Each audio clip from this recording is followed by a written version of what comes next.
मैं आज आपसे जो है बात पॉलिटिकल कंपल्शंस की नहीं करना चाहता, मैं बात आप लोग पब्लिक मूड की करना चाहता हूं। कई बार ये भी होता है ना सर, अगर कोई आदमी किसी को कोई दिखता है यार ये कमजोर हो रहा है, तो मुझे कई बार ऐसा लगता है कि फिर वो पब्लिक की नजर में भी अगर वो कमजोर दिखने लगे तो फिर वो स्पाइरल होता है, वो नीचे ही जाता है। पब्लिक की जो मूड ऐसे अगर आदमी चढ़ता हुआ दिखता है तो फिर वो चढ़ता ही जाता है। पब्लिक की जो मूड की आप बात कर रहे हैं, दरअसल लोकसभा चुनाव के नतीजों से पब्लिक के मूड में जो एक बदलाव क्या आया, लोकसभा चुनाव के पहले लोग ब्रांड मोदी की अपराजयता को लेकर उनके अंदर संदेह था, टेफ्लॉन कोटेड, कि ये ब्रांड ऐसा है जो ये डाउन हो ही नहीं सकता, और खासकर कांग्रेस तो कर ही नहीं सकती डाउन।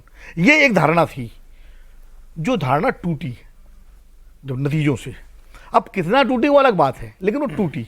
वरना पहले राज्यसभा विधानसभाओं के चुनाव में बीजेपी हारी, जीती भी हारी भी, दोनों तरह के नतीजे रहे। लेकिन लोकसभा चुनाव 2014-2019 जिस तरह से जीती थी, तो लगता था कि लोकसभा में तो मोदी जी का ही ब्रांड चलेगा। तो वो, और जितना हाइप बीजेपी ने क्रिएट कर दिया था, 325, 370, 400, और 22 जनवरी का उस दिन याद करिए जब पूरे देश में कुछ उसके अलावा कोई सोच ही नहीं रहा था।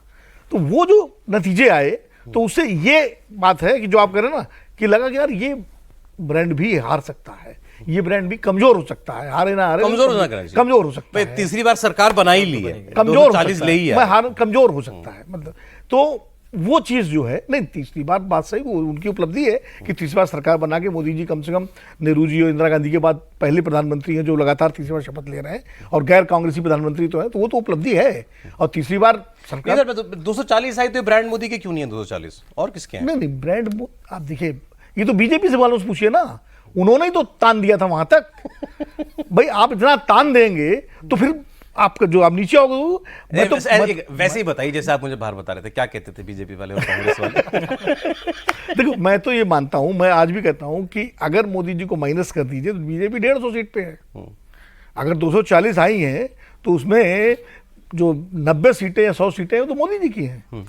और मैं हमेशा कहता हूं, जब भी चुनाव होता, अभी तक जितने 2014 के बाद चुनाव हो रहे हैं जहां बीजेपी हारी भी है, तो मेरा मानना है कि जितनी सीटें उसकी आती हैं, अगर मोदी जी को माइनस कर दिए तो आधी रह जाएंगी।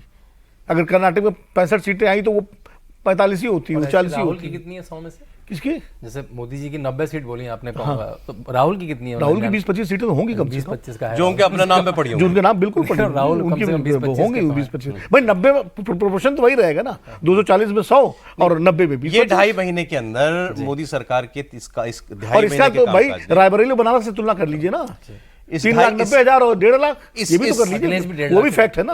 अखिलेश भी 1.5 लाख। नहीं, अखिलेश जीते, मैं राहुल मोदी की बात कर रहा हूँ। मैं बता रहा हूँ 1.5 लाख से जीतना, अगर कम से जीतना होता है भाई 5.5 लाख, नहीं 5.5 लाख से कभी नहीं जीते थे, 5.5 से 1.5 लाख आना, और हार 1.5 लाख। इसलिए मैं कहता था, शांतनु फैक्ट्स में बात करो, 5.5 से 1.5 लाख आना प्राइम मिनिस्टर का। Akhilesh is not a prime minister. Okay sir, okay नहीं, मेरा सब, अब मैं यहाँ आने जा रहा हूँ, मैं यहाँ आ रहा हूँ कि इन 2.5 महीनों में तीसरी सरकार के कामकाज के बाद आज आपको लगता है कि वो ब्रांड मोदी जो कमजोर हुआ था 240 पर आकर के 303 से, वो उठ रहा है, वही है? जैसे हमने बातें की भाई कुछ मजबूरियां हैं इस सरकार की, या आपको लगता है कि नहीं अब डाउनवर्ड ही है ट्रेंड? देखिए सौरभ, दो तरह से बात करते हैं। पॉलिटिकल सर्कल्स में हम लोग जो विश्लेषण करते हैं वहाँ पे, और आम जनता में क्या, मेरे ख्याल से आम जनता वो 240 के ऊपर निकल चुकी है। मोदी प्राइम मिनिस्टर है, मोदी देश को रिप्रेजेंट कर रहे हैं हर जगह, नई नई चीज़ें देश में हो रही हैं। जैसे वो पहले ज़्यादा के ऊपर आ गई। वो खासकर जो लाल किले से भाषण दिया गया उसमें कोई भी चीज़ ऐसी नहीं थी जिसको हम पुसी फुटिंग कहते हैं कि मैं साइड से जाऊँगा। वो मतलब वो यूनिफॉर्म सिविल कोड को सेकुलर सिविल कोड बोलते हैं। वो बांग्लादेश में क्या हो रहा है उस पर भी बिल्कुल खरी खरी बोलते हैं। और विदेशों का हाथ भारत के चुनाव में हो सकता है, उसको पहली बार मुखरता से किसी प्राइम मिनिस्टर ने जोर से बोला। ऐसे कहूं कि लोगों की नजर में ये वही मोदी है, उन्होंने कहीं से बचते वो दिख नहीं रहे, है ना। अब वो यूपीएससी की लेटर एंट्री आपने ले ली वापस, तो लोगों का मुद्दा ही नहीं है ना। वो 45 सीटें आई थी वो, और अच्छी बात है कि मैं तो कह रहा हूं कि वो भी मोदी करेंगे। लेटर एंट्री की बात तो कब से हो रही है? देखिए, जो बातें हम सोचते थे कि इस पर निबंध लिखे जाएंगे, वो बातें तो मोदी कोई चीज मुश्किल चीज है। 370 सोचे थे पीएचडी का टॉपिक है, मोदी करेंगे।